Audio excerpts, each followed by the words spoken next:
নমস্কার বন্ধুরা, আশা করি আপনারা সবাই অনেক অনেক ভালো আছেন। আর আজকে আপনাদের সামনে নিয়ে আসছি ওয়ানপ্লাসের তরফ থেকে OnePlus 11। তো চমৎকার একটি ফোন নতুন রূপ নিয়ে বাংলাদেশ মার্কেটে আপনার লঞ্চ হতে চলেছে এবং খুব শীঘ্রই যেটা বাংলাদেশ মার্কেটে আসবে এবং কত টাকা প্রাইস সেগমেন্টে লঞ্চ হবে এবং এই ফোনটা কেমন হবে, এই ফোনটার ডিটেলসে যে কী কী থাকছে, এই ফোনটা নিয়ে যত রকমের প্রশ্ন আপনার মনে মিটার সকল প্রশ্নের সমাধান নিয়ে আজকের ভিডিওটা। তো অবশ্যই স্কিপ না করে যদি এই ফোনটা আপনি পারচেস করতে চান তাহলে অবশ্যই স্কিপ না করে সম্পূর্ণ ভিডিওটা দেখবেন এবং চ্যানেলে যদি নতুন হয়ে থাকেন তাহলে অবশ্যই সাবস্ক্রাইব করে দেবেন এবং এই ভিডিওটাতে একটা লাইক দিবেন। তো চলুন দেখে নেওয়া যাক যে এই OnePlus 11 এই ফোনটা কবে আসবে এবং কি থাকছে প্রাইস এবং কি থাকছে এর স্পেসিফিকেশনে।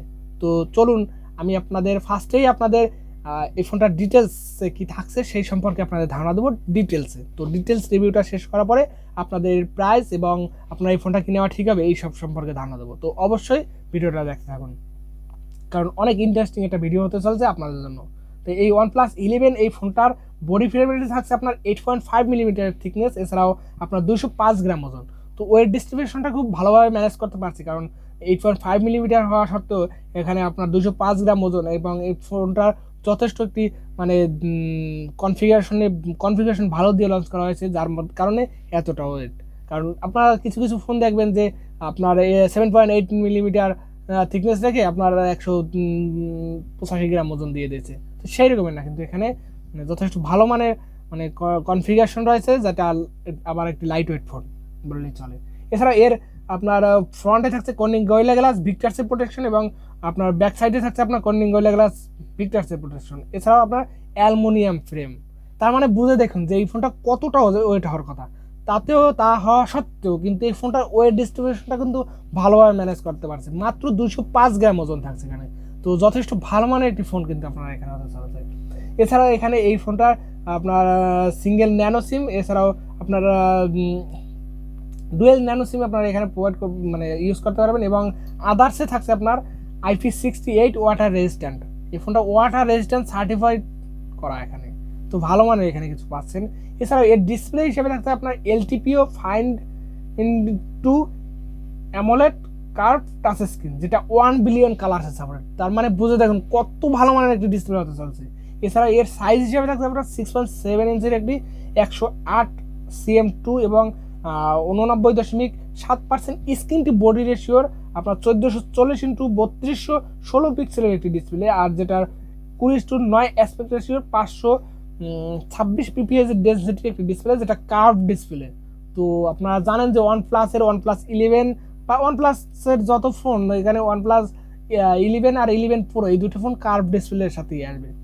তো এখানে যথেষ্ট ভালো মানের একটি ডিসপ্লে পাচ্ছেন যেটা অনেকটা বড় অ্যামোলেড টাচ স্ক্রিন, আর যার ফিচার হিসাবে থাকছে 120 Hz refresh rate, HDR10+ supported, 500 nits type brightness এবং 800 নিটস HSBM ব্রাইটনেস এবং 1300 নিটস পিক ব্রাইটনেস এবং অলওয়েজ অন ডিসপ্লে সাপোর্টেড। তো ওভারঅল বুঝে দেখুন যে এই ডিসপ্লেটা কত ভালো মানের। তবে তা হওয়া সত্ত্বেও এখানে এই ডিসপ্লেটাতে ডলবি ভার্সনের সাপোর্টের মিস করতেছি। এছাড়াও আপনার আর কিছু কোনো মিস নেই, শুধু ডলবি ভার্সনের মিসটা এখানে রয়েছে। তো এই ডলবি ভার্সনটা যদি এখানে ব্যবহার করা হতো যথেষ্ট ভালো মানের এখানে সাপোর্ট পেয়ে যেতেন আপনারা।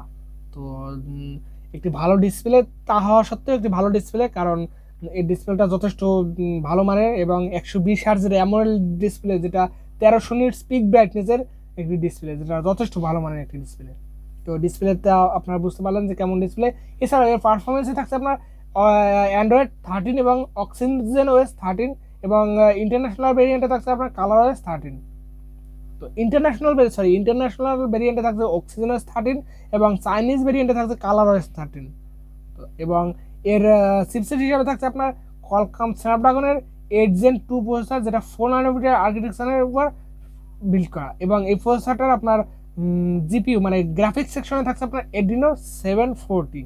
তো এই প্রসেসরটা যথেষ্ট ভালো মানের একটি পাওয়ার কনজিউম প্রসেসর, যেটা আপনার ফ্রি ফায়ার, অ্যাসফল্ট 9, পাবজি যত ধরনের গেম আছে, যত প্রকার গেম সব গেমগুলো আপনারা হাইপার সেটিংসে আল্ট্রা স্মুথে গিয়ে আপনারা খেলতে পারবেন, এখানে রান করতে পারবেন। এবং পাবজি তো এখানে বললাম, আপনার ফ্রি ফায়ারে সর্বোচ্চ সেটিংয়ে খেলতে পারবেন। এছাড়াও আপনার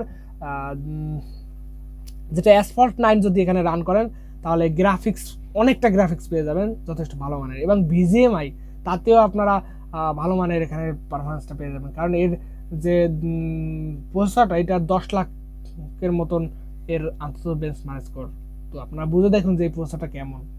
এছাড়াও এতে থাকছে না কোনো ধরনের মেমোরি কার্ডের স্লট, এবং 12GB এবং 16GB দুইটা র্যাম ভেরিয়েন্টের সাপোর্ট থাকছে, এবং 256GB এবং 512GB দুইটা রোম ভেরিয়েন্টের সাপোর্ট থাকছে, এবং UFS 4.1 এর স্টোরেজ টাইপ থাকছে এখানে। আর এখানে থাকছে আপনার ক্যামেরা হিসেবে থাকছে 50 মেগাপিক্সেলের মেইন সেন্সর এবং 32 মেগাপিক্সেলের টেলিফোটো জুম লেন্স, এবং 48 মেগাপিক্সেলের আল্ট্রা ওয়াইড সেন্সর এবং 16 মেগাপিক্সেলের সেলফি ক্যামেরা। তো ওভারঅল কিন্তু বেস্ট ক্যামেরা সেন্সর এখানে পেয়ে যাচ্ছেন। এছাড়াও আপনার এখানে সর্বোচ্চ ভিডিও রেকর্ডিং করতে পারবেন আপনারা 8K 24 FPS এবং 4K 30 FPS এবং 60 FPS 120 FPS এবং 1000x30 FPS 60 FPS আপনার ভিডিও রেকর্ডিং করতে পারবেন। এবং ফ্রন্ট ক্যামেরায় আপনারা পাচ্ছেন 1000x30 FPS পর্যন্ত সাপোর্টেড, যেটা EIS সাপোর্টেড আছে, এবং ব্যাক ক্যামেরায় আপনারা OIS এর সাপোর্ট পেয়ে যাবেন। তো ওভারঅল কিন্তু এখানে যথেষ্ট ভালো মানের ক্যামেরা সেন্সর পেয়ে যাবেন, যেটা যথেষ্ট ভালো মানের, one of the best camera sensor এখানে পেয়ে যাচ্ছেন আপনারা। এবং এর সাউন্ড হিসাবে থাকছে আপনার যেটা 3mg জ্যাকের সাপোর্ট থাকছে না, এবং আপনার ডুয়েল স্টুডিও স্পিকারটা পেয়ে যাচ্ছেন এখানে।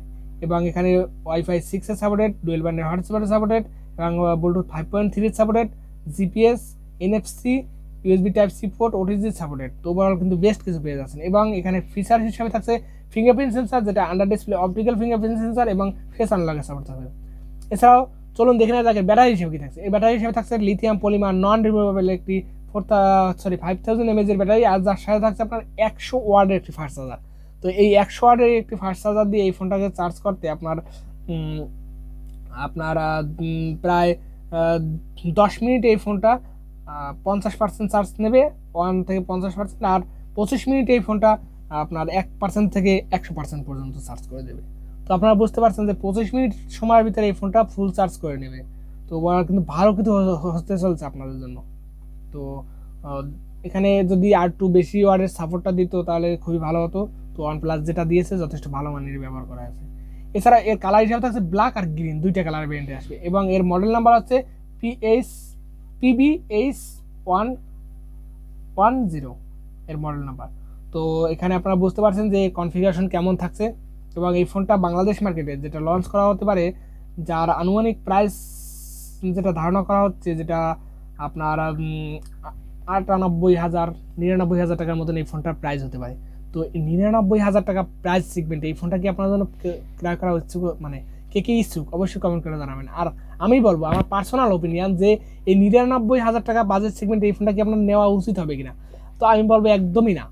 99,000 টাকা বাজেট সেগমেন্টে এই ফোন না নিয়ে এই বাজেটে আপনার অনেক ফোন রয়েছে, যেমন S22 আলট্রা, এখানে এই ফোনটা রয়েছে যেটা আপনার জন্য বেস্ট পারফরমেন্স দিয়ে থাকে। তো এই বাজেটে এই ফোনটা অতটাও best value for money device হচ্ছে না, যেটা আপনারা অবশ্যই পারচেস করবেন।